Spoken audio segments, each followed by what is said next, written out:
مساء الخير. إيه، امبارح طلعت في فيديو كده بتكلم فيه عن السيدة فيروز.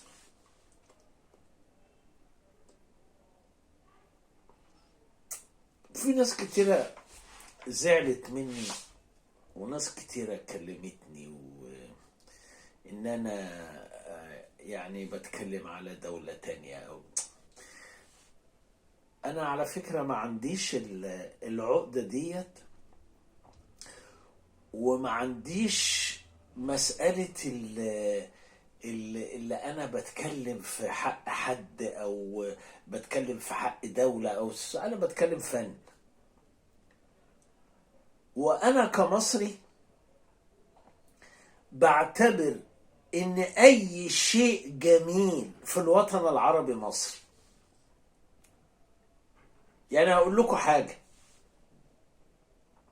عمري في حياتي ما بتعامل على ان محمد عبده ده سعودي.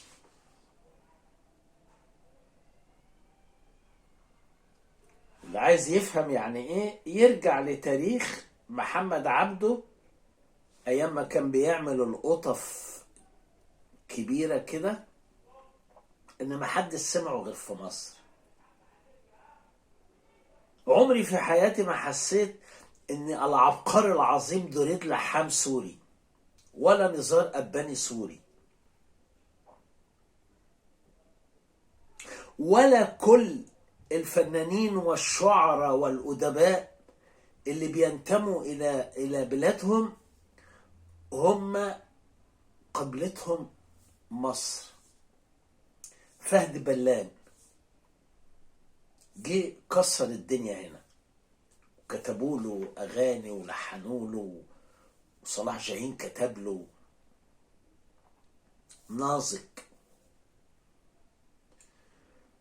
لما نقول مصر حاضنة للفن الجيد وللإنسانية،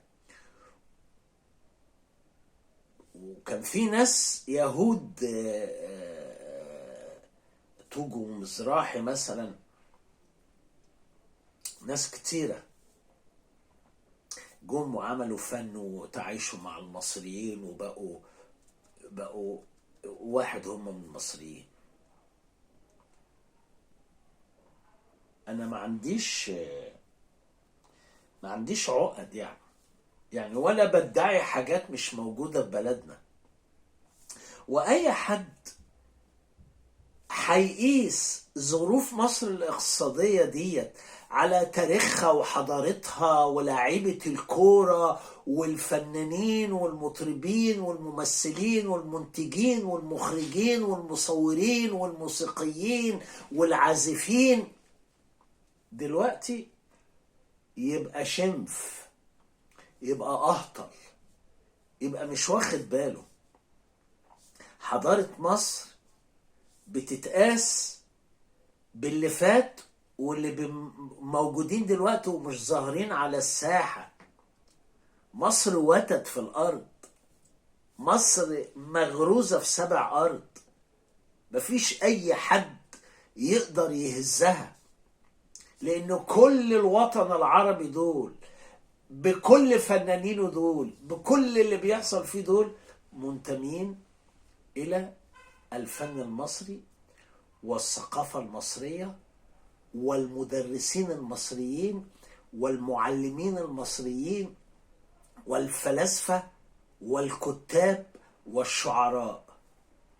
غير كده صباح الفل، وكل سنة وانتم طيبين. ومصر هتفضل أعظم دولة في الوجود، شاء من شاء وأبى من أبى. وإيه شاء من شاء ده؟ ما تتكلم كلام وقول غصبا عن التخين وخلاص. صباح الفل.